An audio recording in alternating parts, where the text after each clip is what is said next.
Good afternoon, everyone. I see a lot of people still grabbing lunch, so feel free to join us. I'm Elham Atashi. I'm a professor here at the Peace and Justice Studies program. It is my pleasure to introduce the next panel. Each panel, as with other panels, each panelist is going to speak for about 15-20 minutes, and then we'll have a short break and reflections, and we'll continue with that theme. The theme of our panel is incorporating love and forgiveness into the justice system. And I think that's very interesting because it's good to talk about love and forgiveness and reconciliation, and we have some amazing panels already so far, but how do you implement these into a justice system? So our panelists are going to offer some insight in that. Starting with our first panelist, Judy Barcelo, who's going to come up here and talk to us about implementing all of these ideas into justice system and her reflections on that. So welcome. Please come up here.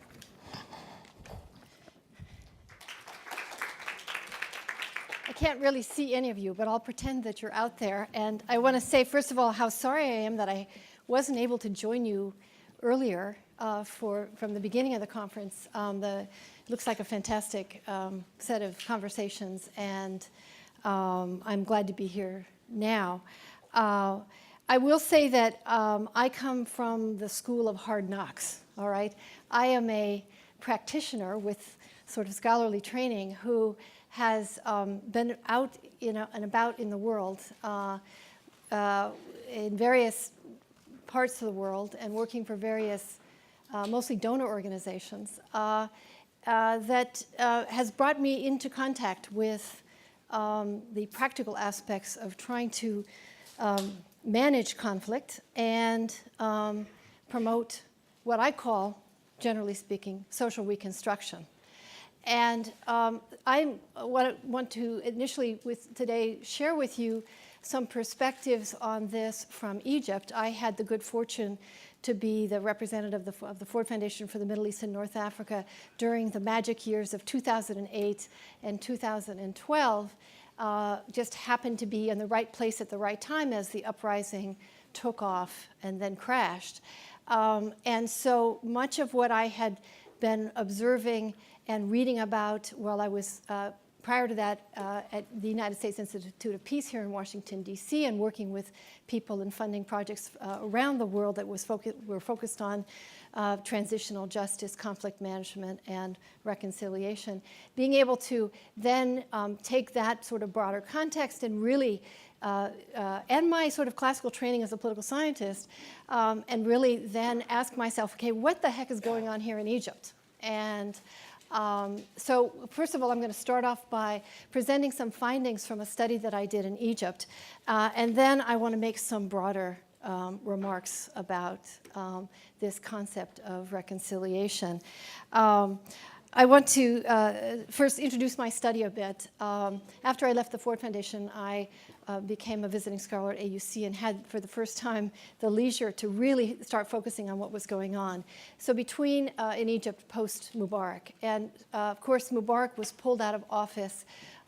January 25th was the beginning of the revolution, the so-called revolution. 18 days later, on February 11th, he was no longer in power. And everyone expected democracy and love and reconciliation to break out everywhere. And we saw some remarkable demonstrations of goodwill, of common values, of desire to reconcile rich and poor, Muslim and Coptic and so forth, enacted on a daily basis in the streets all over Egypt, not just in Tahrir Square.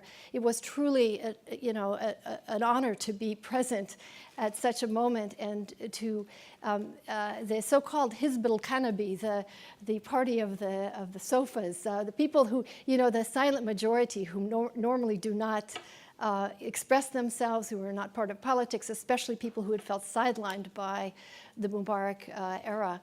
the Mubarak regime, were now in the streets, and we saw a remarkable display of Egyptian values at that point and in the ensuing months. So about 6 months after the fall of the Mubarak, during the so-called SCAF transition, a period of interim government managed by the Supreme Council of the Armed Forces, or SCAF, I undertook a survey and a set of interviews on the basis of the fact that many people were coming into Egypt at this point, and they were coming through my office when I was at the Ford Foundation, because we were heavily involved, for 60 years in Egypt in trying to foster a human rights movement and so forth. So many people would come through the office wanting to know what was happening, et cetera, and how they could be helpful, et cetera.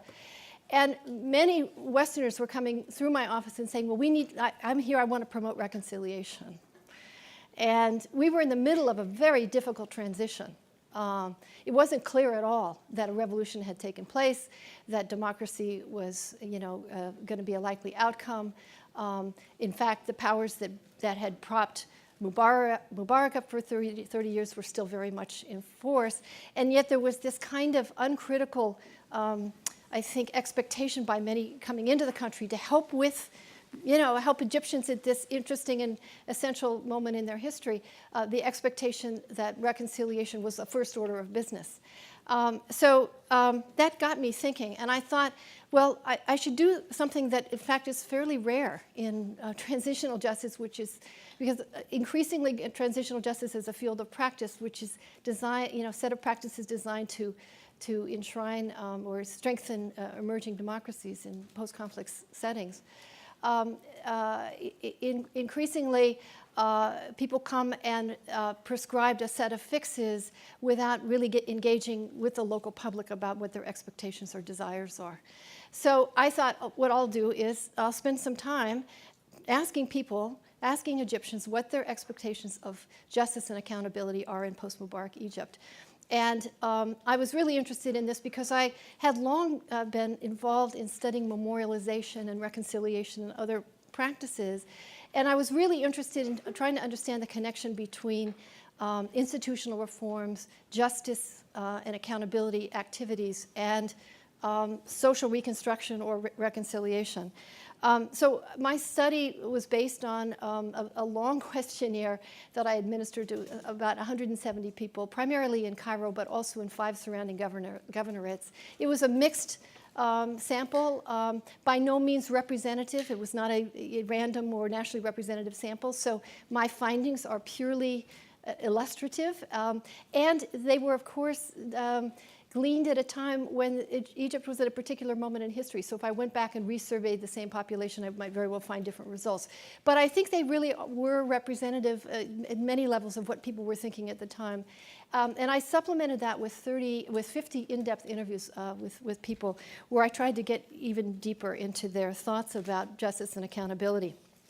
And I would say that I came up with sort of 5 main areas of findings.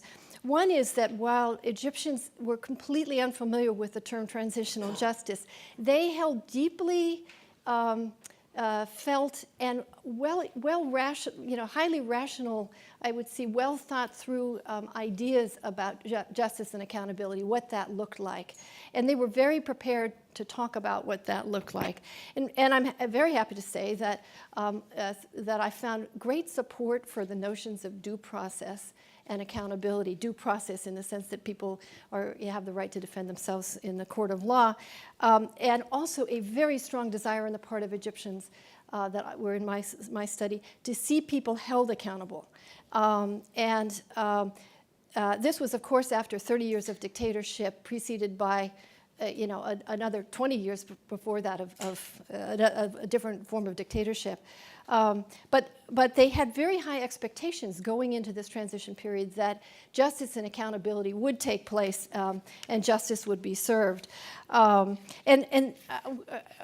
Interestingly, I was able to do a lot of sort of studies of based on age, gender, social class, and so forth. And there was, people sort of unanimously agreed on these principles, with the exception of working class respondents being a little less supportive of the notion of due process. Another basic area of finding was that they had strong preferences for institutional reforms versus justice and accountability, truth-telling processes. So their first top priority was security sector reform. And through my interviews, I was able to tease out why that was. But basically, everybody was affected by a sense that at any moment they could be arrested, or their children could be put into prison and tortured or killed. And so these institutional reforms, reforming the security sector, police, intelligence, the military, reforming the judicial system were top, and constitutional reform were the top priorities. Way down on the list, and I had a list of like 11 different choices, were sort of classic interventions relating to memory and reconciliation. Number 7 on the list was truth-telling. And if anyone's interested, I can go into that in a bit more detail. They were not prioritizing that as an intervention. Numbers 9, 10, and 11 had to do with collecting information about the past and preserving it and representing it through museums, through other kinds of reparations that were possible, either financial or moral reparations, apologies, renamings of streets, etc. These were much lower in the list of priorities. And I, through my interviews, came away with the sense that it wasn't that people didn't think these were important. They simply weren't the most important, the most urgent things that people felt were needed at the time. The third general finding was that there was a strong preference for local versus international justice. People had a very visceral negative reaction to the notion that outsiders would come in and it somehow administer justice and promote reconciliation. This really needed to be an internally managed process, which is not surprising, based on what we know from other settings.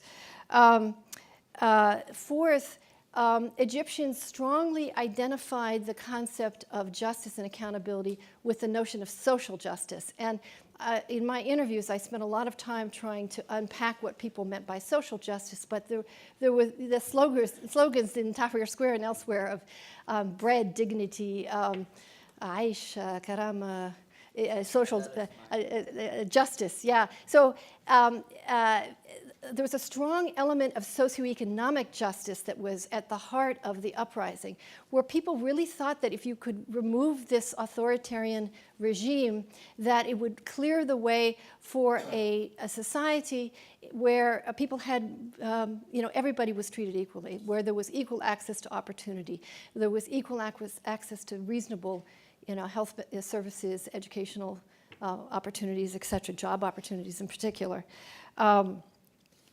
But people had widely differing views about what constituted social justice. Then I also had some findings, finally, correlations based on gender, age, et cetera. And I found in general that women were far more pessimistic than men. Better educated people were more pessimistic than less educated people about the future. And again, I'm happy to share my findings in more detail, or I can send anyone who's interested, I can send them the paper. At the same time, I have to say that I found that Egyptian attitudes about these issues were unbelievably complex, and I would even say contradictory. In the same sentence, someone I was interviewing would stop and contradict themselves.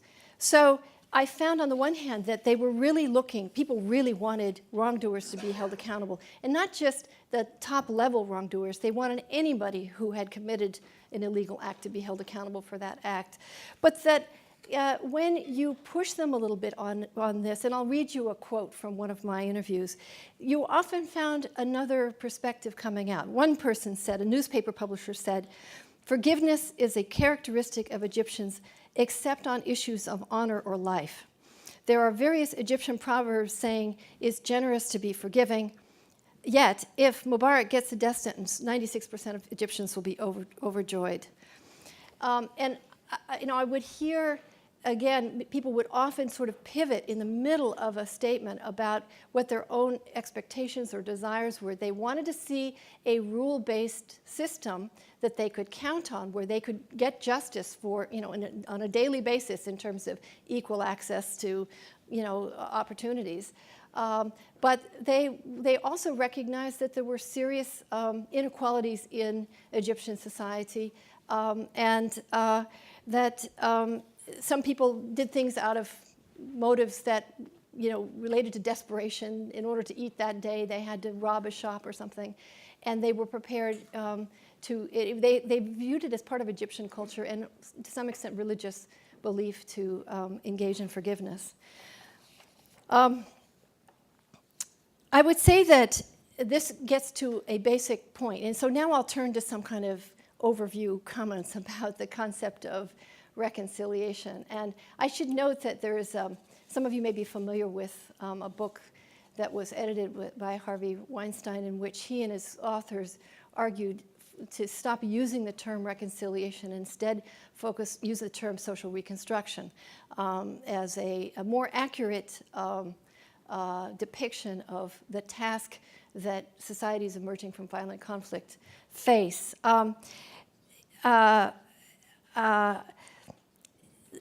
One of the things that I observed in Egypt, and one of the things that I've learned through my study of processes of memorialization, how people remember and honor the dead, is that the emotions that individuals experience as victims or survivors can sometimes be in sync with or at odds with larger social and political dynamics around reconciliation and memorialization. And so we need to be cognizant of this issue of levels, that what an individual may say may place him or her at odds with members of their own family, members of their political party, members of their religious community, what have you.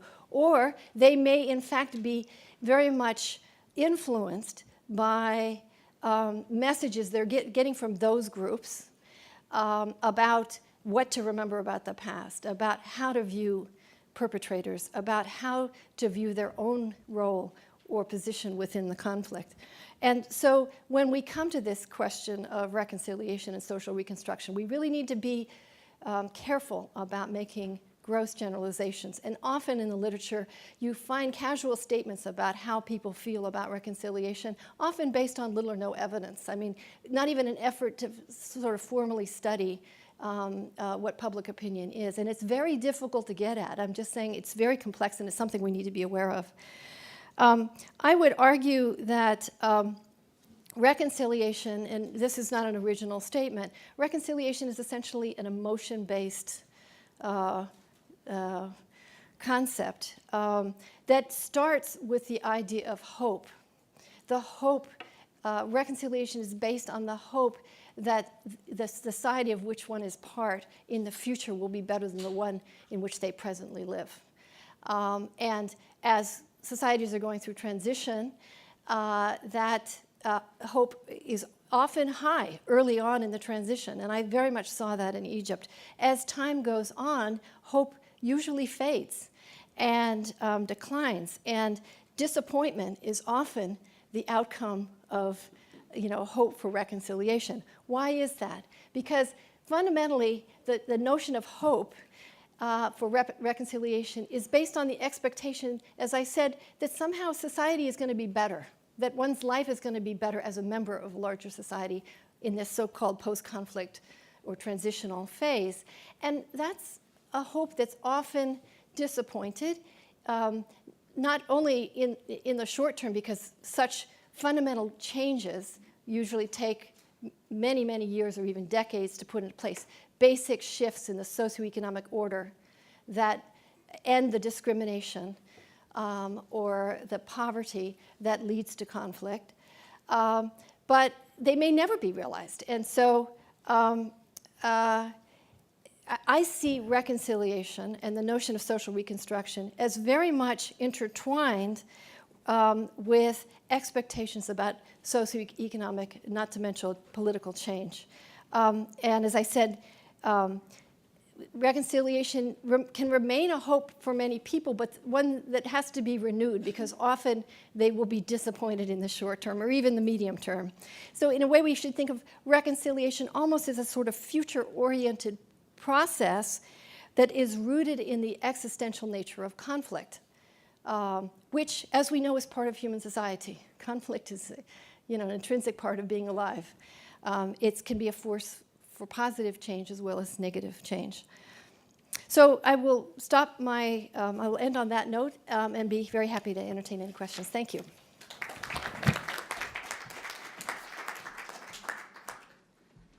Thank you, Judy, for sharing very interesting insight into exploring expectations of reconciliation and social reconstruction and forgiveness in Egypt. Very interesting. So if with that we can just take a couple of minutes to turn to someone that's next to you and perhaps share a reflection of what's something that really stood out to you about that talk, what's something you would love to have heard more about. That would be great if we could spend a couple of minutes on that, and then with that we move to our next speaker.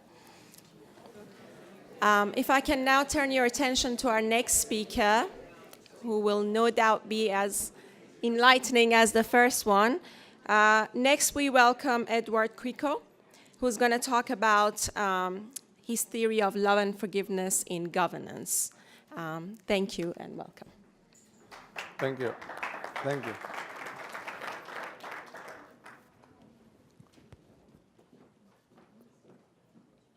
Thomas Hobbes, one of the great philosophers of England, once said that man in a state of nature is evil and brutish. And I'm often reminded by this particular statement by this great philosopher, because having traveled to 50-some countries in the world and have taught in college for 36 years, I often wonder, have we really been civilized all these times? We have advanced in many different areas, particularly in technology.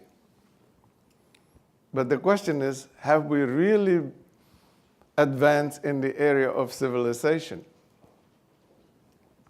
Okay? If we look at the world around us today, the mass killing, the wanton killing, for whatever reason, from the Middle East to other parts of the world that we don't know because it was not reported, this act, this evilish act, is quite rampant, and it's still with us. So the question is, how can we inject this concept of love and forgiveness for our future? We can get a degree, 5, 6 PhDs, but still, the question is, what are we doing with that degree? We're still acting like an uncivilized person in some instances. Now, because of my background probably in law, I like to discuss things, particularly today. I want to be limited in terms of my discussion in the area of law, violators of law, imprisonment, administration of justice, in other words, and a discussion on what Morislav actually touched a little bit earlier, repentance. Okay? Well, I'll talk about that and elaborate a little bit more what prison was originally meant, particularly in the early days in the United States. It was called penitentiary. It's a place for people to repent for the wrong that they have done toward the society. And I happened to spend 3 years as a fellow at the Center for the Study of Crime Correction and Juvenile Delinquency. So I'm quite familiar with the American prison system. Now, the 3 words that we are seeing here, love, forgiveness, and governance are those three words that are very difficult to define. As a matter of fact, there is no consensus as to what love means. Forgiveness, likewise, and governance. It's hard to define. It's complex because each of these words, in order to have a meaning at all, must be discussed in relation to. You cannot just say, I love myself. Just one person. Love expressed in what context? That means to other person. Okay? Same thing with forgiveness. You can't just say forgive. Who are you forgiving? Right? And governance, I think this is quite relevant, the terms governance instead of government, because government seems to imply structure. But in our studies here of love, forgiveness, and governance, we're talking about policy making. How can they, the government in this case, which is a political process, the word politics, as many of you already know, comes from the word politikos, which means political activity or man's activity in the city, actually. Am I right then? So it is a human activities. And a government establishes policies in order to control, quote unquote, a civilized society or establish a civilized society. Okay? So let me start by saying, what is love that is relevant to government? Can the government make a policy that is, quote unquote, loving? And if so, what are some of the examples? I can come just as close as I can, okay? Because I don't think that government, if you put in a structural sense, has no feeling, really. But government, particularly in a democratic country, makes policy based on majority rule. And therefore, most of the policies in a democracy like America, policies are made for the good of the many. And therefore, sometimes it does conflict with the individual interest. But be as it may, okay? They are the policy maker. What is governance then? What tentatively we can define, because everybody can make their own definition, but in this presentation, I will try to define governance as a collective action and collective policy making. Okay?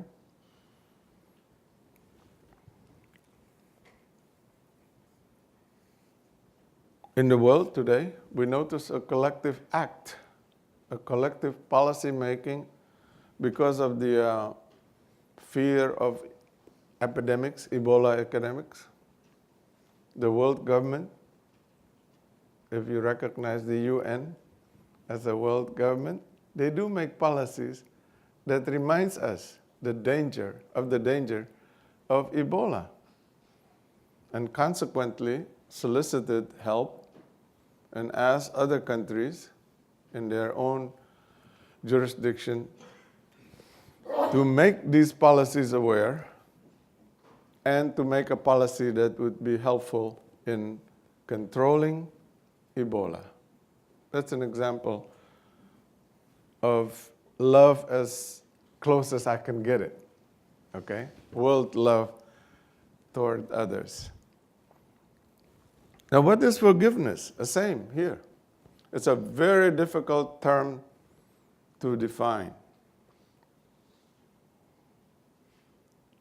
What are you forgiving? Who are you forgiving? How much are you willing to forgive? For what wrong? What is wrong? So when we talk about these three terms, actually, love, forgiveness, and governance, I think we have to take into account the three elements that, in my opinion, is very important. Okay? Element of place,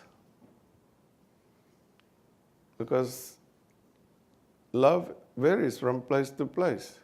The meaning of love varies from place to place. The element of time, okay, is also important. It varies. Our definition of love, forgiveness varies with time as well. And the third element is culture. It varies from culture to culture, the concept of love, forgiveness, and governance. Now, if we take all this into account, you notice why we have so much problem communicating with other countries. Because there are times when we are oblivious to the culture of others. We have a tendency in America to say to the students in Hong Kong, you have to demand more rights. Right? Which is, of course, that is a fundamental right that we all should champion. But the question is this a culturally acceptable concept at this time? Okay? It may be acceptable at other times and may be readily accepted. Maybe the culture has changed. Some parts of culture is dynamic, some parts is static, can't change. So, the word love actually has nothing to do with political science or government. We borrowed this probably from, it's a theological concept.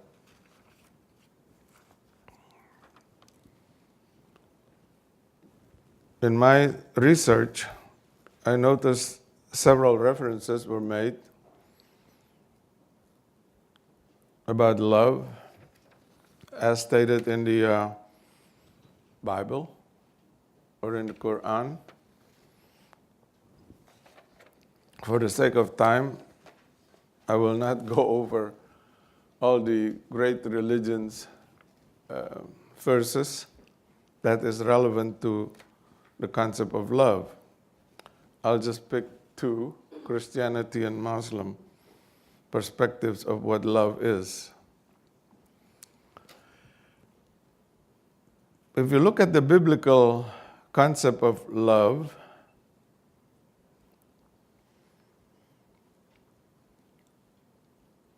there is a commandment of God. Love is the Lord God, and love your neighbor, and love yourself. This is what some theologian called the triangle love.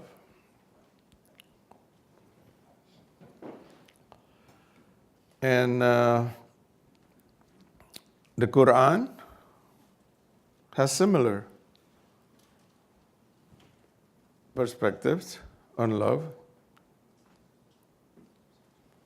The word, maybe somebody should correct me, hub or love, comes from the word hab, which is a seed, translated as seed, implying that a seed falls into the ground, grows, then brings forth new and beautiful plants.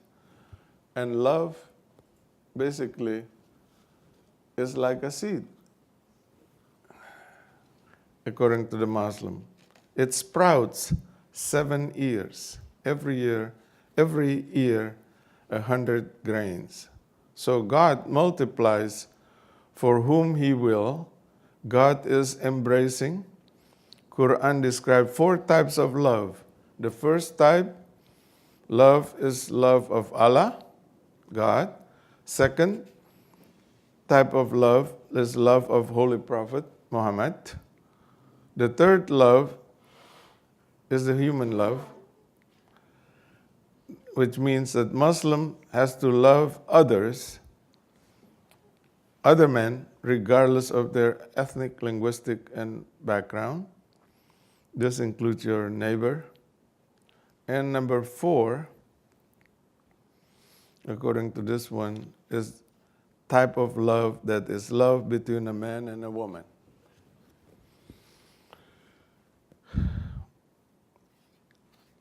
This is a marital love, according to the Islamic religion. Now, forgiveness, moving right along, is a quasi term that, yes, we can find the term forgiveness in government, governance, or government policy. I think you use the word amnesty or pardon in Uganda. We have that here too. Obama is going to pardon those illegals that come to this country from different parts of the world. What, 43 million or 4,300? Don't quote me on that. But anyway, 11,000 illegals are here in the United States. And this is what Obama is trying to pardon, basically. Tell them, it's okay. We forgive you for violating the laws of the United States, basically. But the government doesn't speak. When the government talks, it talks in terms of policy. And the implementer of that policies are the human being. Okay? So that's why sometimes we have a problem. We have arguments between the implementer and those people that were supposed to receive that benefit. You see? It's just like going to the immigration office, right? Korean? If you argue all day, hey, this is my right, this is what the law says. Yeah, but what if that other guy interprets differently? So anyway, that is forgiveness from the government. It's in the form of a policy. And earlier, I think Miroslav talked about forgiveness, and I want to expand a little bit. A prison system in the United States is a form of forgiveness in a way, whereby the person admits their guilt, of course we say before the court, and be set aside to repent, to think back of what he has done against the society. And hopefully, when he leaves that place, he would be corrected. Now the term is correction. I think in America we have gone through an evolution which is kind of therapeutic in a sense. You know, we don't call prison a prison anymore. We don't. We call it a correctional institute. Okay, and that forgiveness has a therapeutic effect. It does have a psychological effect. When a person says, I forgive so and so, it does relieve you from the pain in you, in that sense. You see? And the government doesn't have that. The government only give you a certificate and say, yes, you have served your term, and you're done. So, in this study, I was privileged, thanks to Fetzer, to be able to travel to 3 different countries: Indonesia, Jordan, and Malaysia. I interviewed 3 individuals who have been incarcerated and asked their feelings about what makes them capable of forgiving the wrongdoer, in this case, the people that put them in jail. The reason I don't want to quote one by one, for some reason there is a thread or a commonality of all these 3 individuals' response. It's their religion. Again, folks, I'm very sorry. It just happened that I interviewed all these individuals who are Muslim. None of them are Christians or Buddhists or any other, and no women too. So, okay, I'm not excluding that on purpose. Like we talked about earlier, we tried to get Aung San Suu Kyi, who is a female. Is that okay to say a female? And a non-Christian, if I'm not mistaken. So, but we can't get that done.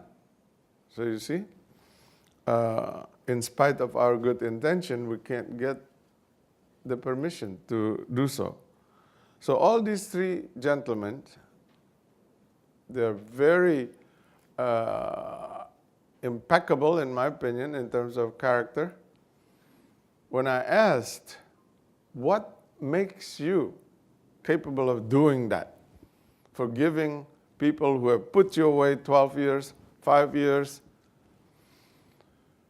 and for life. The person that was sentenced to life was a general, a Palestinian general, who for some reason was released by the Israelis. General Jibril.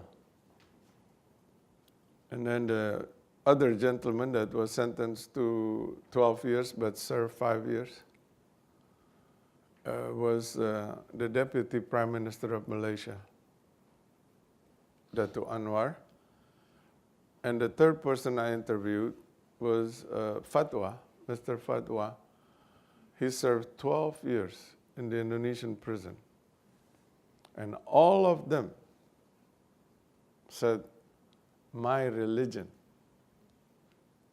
the teaching of my religion, my Quran,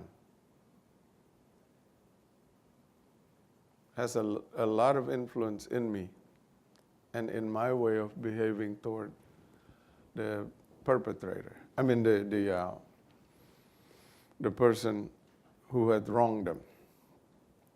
So, in short, I can say that it's a religion. It seems like in every culture plays an important role in helping to shape this concept of love and forgiveness. It comes across when I meet people from different parts of the world. In closing, I want to make a recommendation, probably more than anything else, since the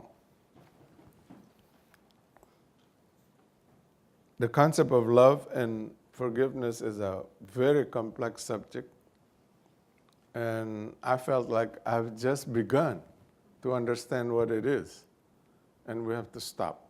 So I encourage other people to continue and study further, empirically or otherwise, so that we can understand better. My idea of improving quote unquote, this little knowledge, was to set up an international prison, not prison with four walls. Maybe we can understand why some leaders, like the late Saddam Hussein, Gaddafi, people of this quality, did what they did and rule as a dictator in their country, and learn from them. Why are you acting like a dictator? Or what are some of the things that prompted you to behave the way you do? It seems like we repeat ourselves constantly in dealing with other countries and other culture. Maybe if we study these people, then we can understand and maybe appreciate the difficulties in running a country which is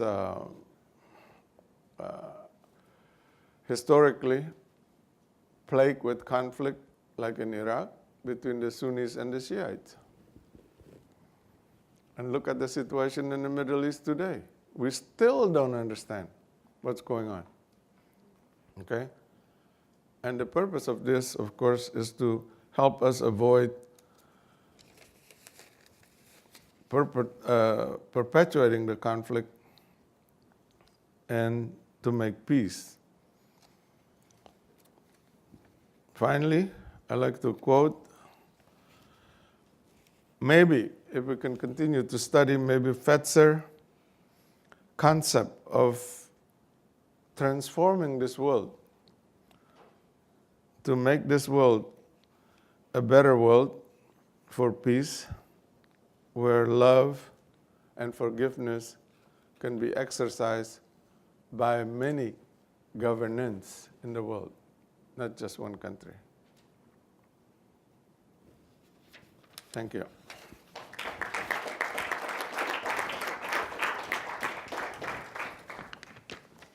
Thank you, Edwin. That was very interesting and fascinating components of love, forgiveness, and the difference between government and governance, as well as the result of your interviews in different countries yielding the result of the significance of religion in love and forgiveness.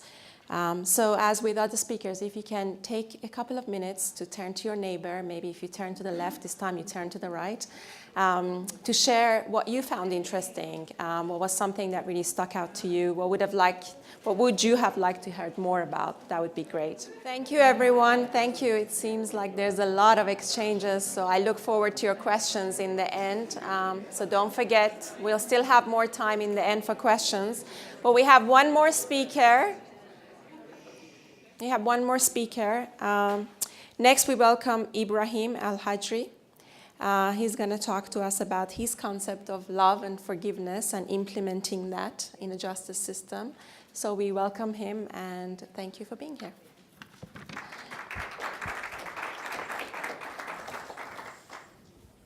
How's everybody feeling? Hanging in there? I would like to start. First of all, my name is Ibrahim Al-Hajri. I'm a PhD student at George Mason University School for Conflict Analysis and Resolution. I just recently finished my coursework. Tomorrow I start my comprehensive exams, so wish me luck.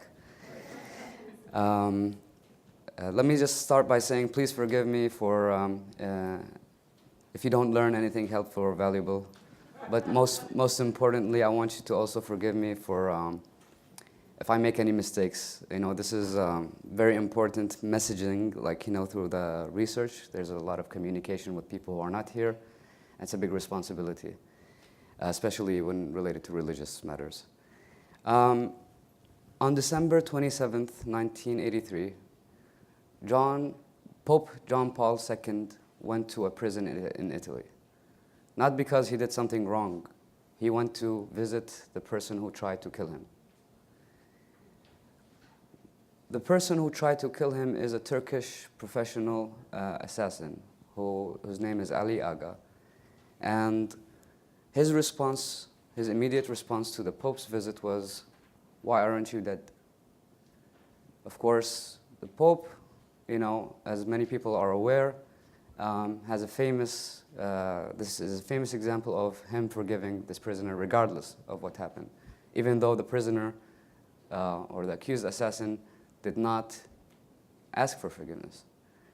2 years before that, in 1981, this assassin had shot 3 bullets at the Pope, one hitting his right elbow, one hitting his left index finger, and one just a couple of centimeters from a major artery.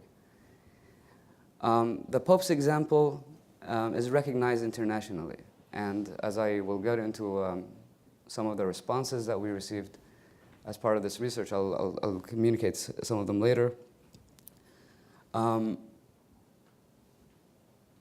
This whole example is what influenced a research idea guided by Dr. Andrea Bartoli, is to go and do a field research to explore and understand better how people understand this act of forgiveness and how they respond to it.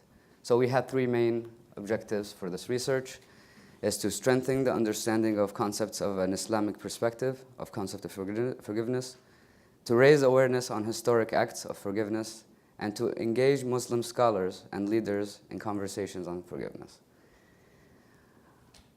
I went to Saudi Arabia twice. The first trip was a major learning experience for me. One of the first things that I learned immediately is that the word forgiveness is not the same in another language. Forgiveness is already diverse in the English language in how it's subjective and context-driven, let alone if you try to translate it into a different language, when people have their own experiences, own language, and such a rich language as Arabic. So one of the first things I encountered when I was like, forgiveness, I did the literature review, and so how do you translate the word forgiveness? Tasamuh? Tasamuh seems to be like, the mainstream one. But it doesn't exist in the Quran, this word. And so on one example, I had conducted a focus group, a group of prominent scholars in Al-Qura University, one of the oldest Islamic universities in the world. And they had a tradition. Every Wednesday evening, they meet on the top of a mountain where it's dark, there's no electricity. They just have dinner and they talk about things. This place is significant for them. It's where the Sahaba, the disciples of the Prophet, used to sit and talk. So they go there, and it's a place where people are not normally invited. I was escorted there by a counterpart who was also a PhD student in one of the universities. And the conversation quickly became problematic. Is this a political science project? They asked me. What do you want to know about forgiveness? What do you mean by forgiveness? Forgiveness in what sense? Are you saying that we don't forgive? Or what are you trying to discover exactly here? And this is the purpose of focus groups, is you extract a lot of information in one session. At some point, it got really heated, and one of the scholars accused me of being even an intelligence officer. And it became awkward. But it quickly corrected itself as we transitioned, and they started talking about forgiveness between civilizations, religions, coexistence, and they opened up Coca-Cola cans, and they joked about, this is a sign of forgiveness, that we drink Coca-Cola. But I learned that it's not easy to sit with a group of people, even though I'm Muslim, and really extract that knowledge. So what do we have to do? We had to correct ourselves and organize the questions in a way that you establish a trust. So we start by asking what are the different definitions of forgiveness? What are some examples in history? What are the limitations of forgiveness? And then we get to the questions of how Muslims respond to forgiveness from other religions or cultures, and that's how we get, in an indirect way, finding out genuine responses about examples of forgiveness, such as the Pope's example. which I'm going to get to in just a few seconds.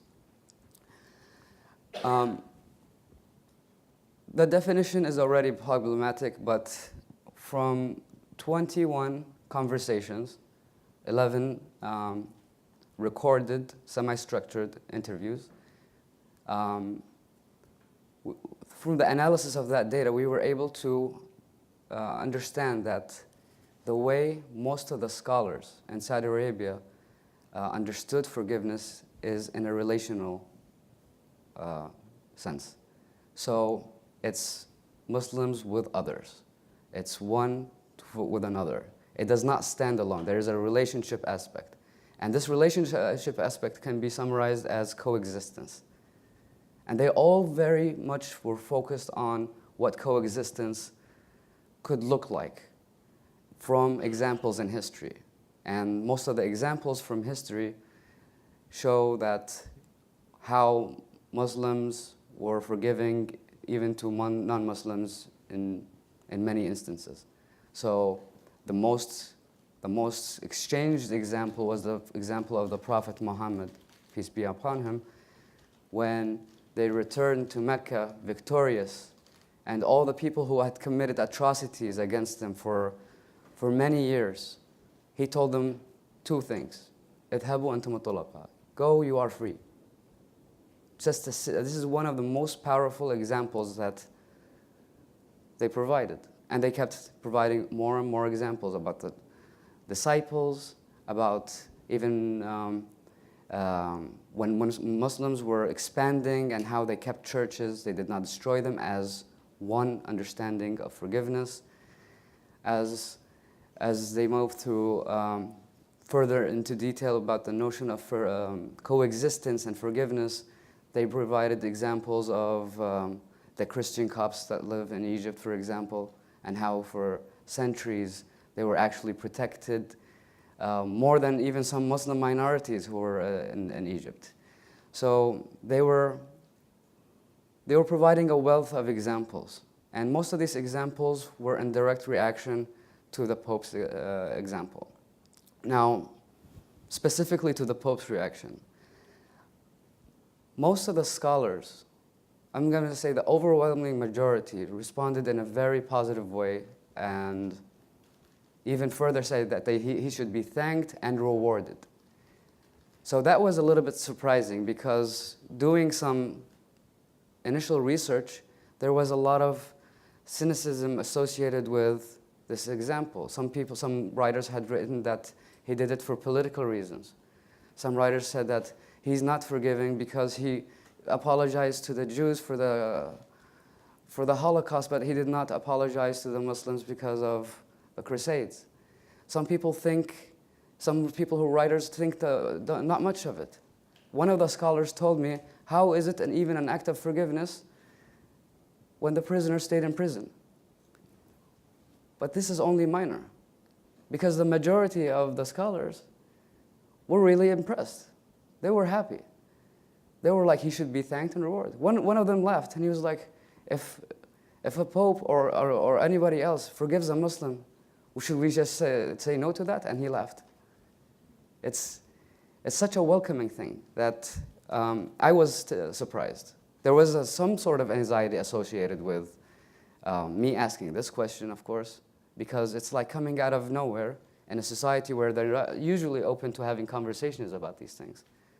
But it's quickly corrected when they feel like there's nothing bad can come out of talking about forgiveness. And this is probably one of the strong things that one can learn in this field, is that when you talk about forgiveness, there's very little harm that you can do.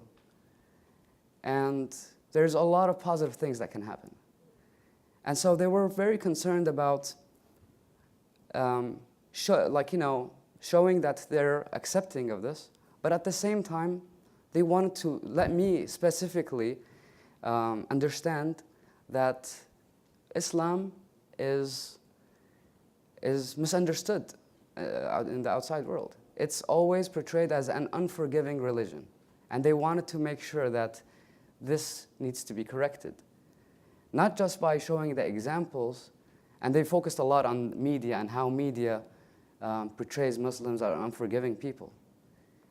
They wanted to make sure that people understand that Islam is in fact not only just forgiving, they believe that it's the most forgiving religion in the world. They truly believe that. And they wanted to make sure that in their responses, they give me strong evidence from history. They wanted to make sure that the concept of forgiveness in Islam and how they're portraying it is a timeless concept, that it can stand throughout conflicts in the past and today. Of course, one can criticize some of the approaches to forgiveness and lack of in the Islamic world today. I mean, as we see people fighting each other, there's less emphasis on that. But doesn't mean it doesn't exist. These things are already in the Quran and in the Sunnah, which is the teachings and the way of life of the Prophet.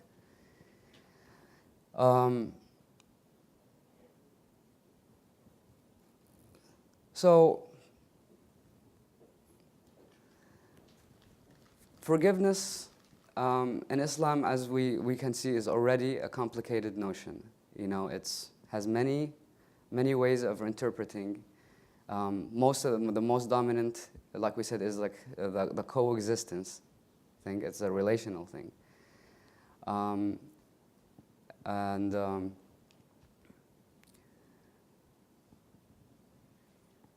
For this panel, even though the topic was not focused on justice, the topic of justice came up. There are a few verses that were cited during the research about how forgiveness and justice are concepts that go together.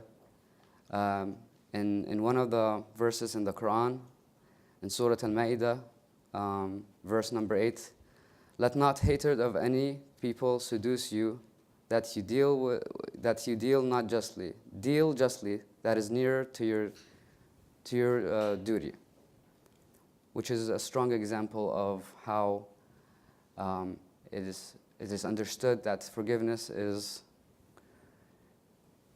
guided by the religion. And this is a final thing that I want to say, is that in Islam, religion does not obligate people to forgive.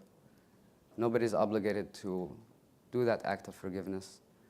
But it's encouraged and it's guided. And I have many examples of verses where people are instructed in what situations, what limits forgiveness.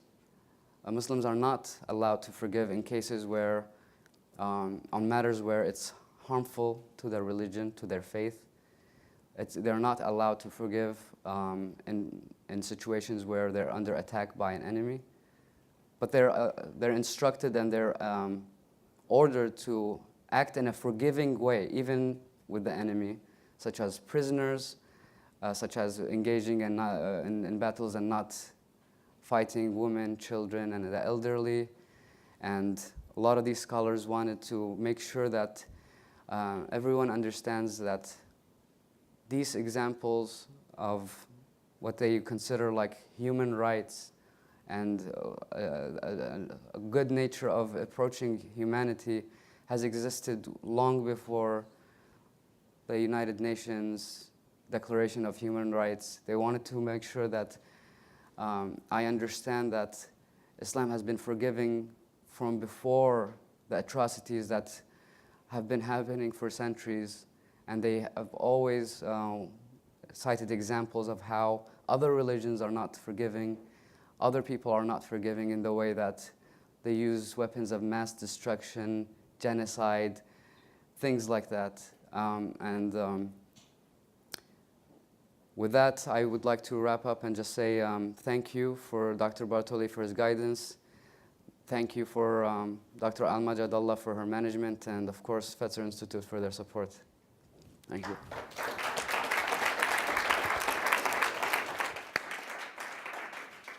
Thank you, Ibrahim. Fascinating talk again on exploring the concept of forgiveness, more specifically in the Islamic context, but I thought what made made it even more interesting was that we don't often hear the case study of Saudi Arabia being selected as a case study to explore such themes. So I thought that was quite interesting to hear about. And also a lot of common themes again with the earlier talk on the significance on the role of religion again on the aspect of forgiveness.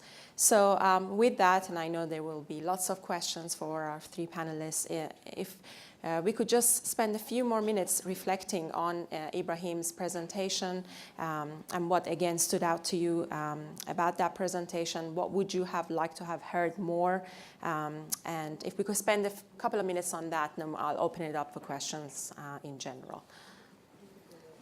Thank you, everyone. I know our panelists are keen to have you ask your general questions of them. They've presented us with 3 papers, fascinating papers. So with that, if we can focus on just asking general questions of our 3 panelists based on their excellent presentations. We have 10 or 15 minutes for questions. So I can just look for hands and call you on. Yes, please, right there.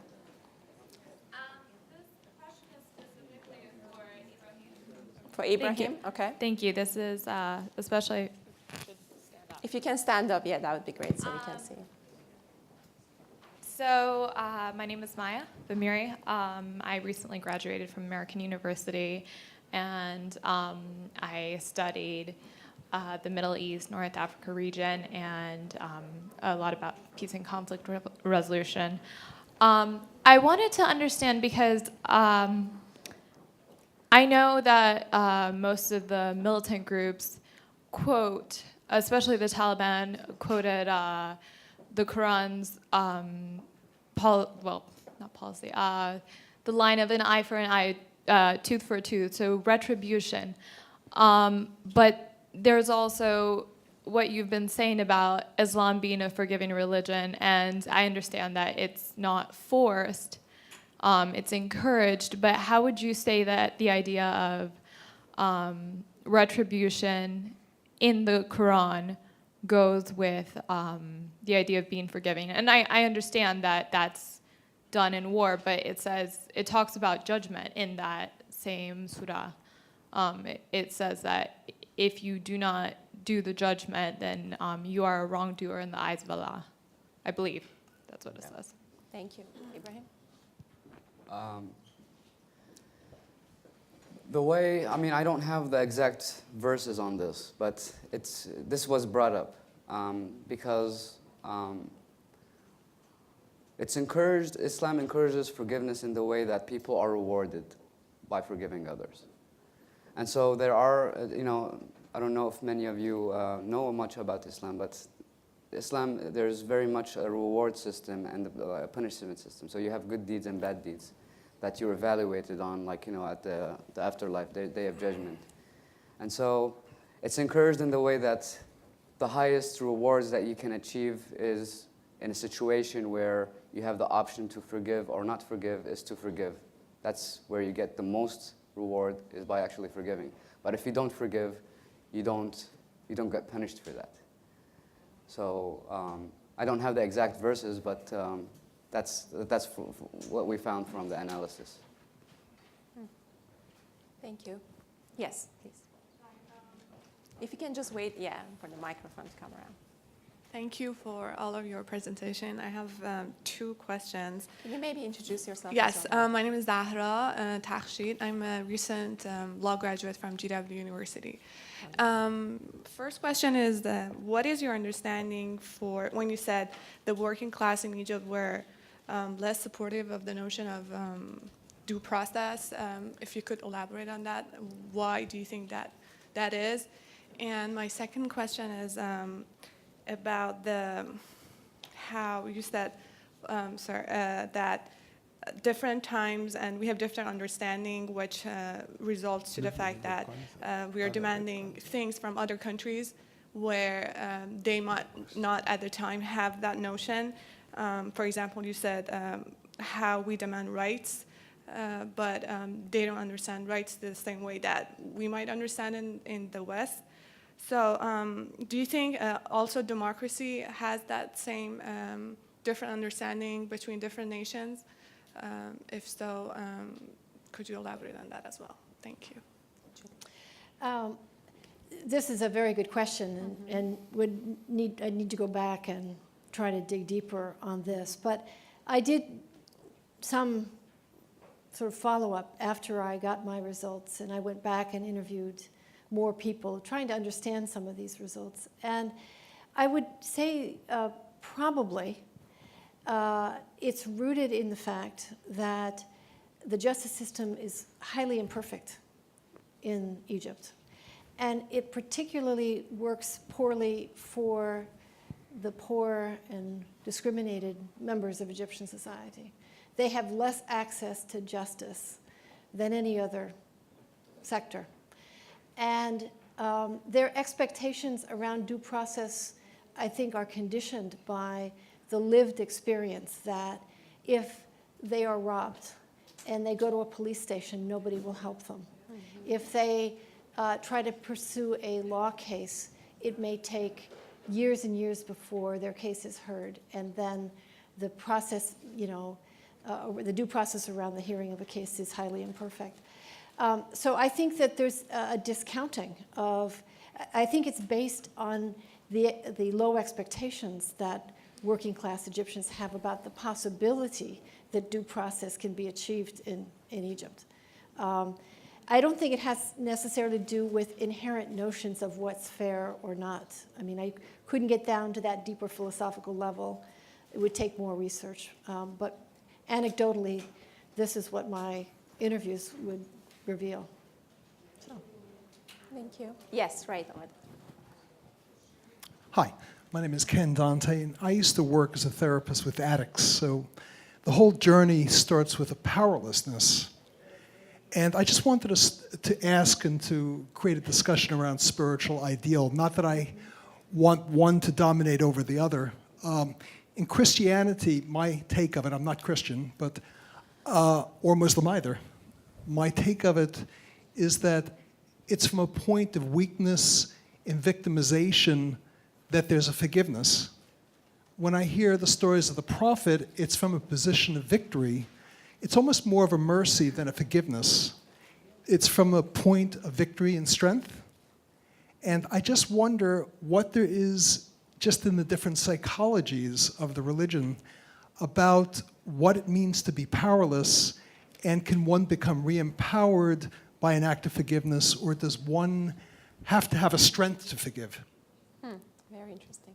Are you addressing that to a particular person or all panelists? Okay, great. So maybe Judy? Yeah, this is a very interesting question. I would say that for me, the power dynamic is very much a part of the discussion about forgiveness and reconciliation. And I think many view the act of forgiveness as one that, in a way, puts the burden on the victim or the survivor, not on the perpetrator.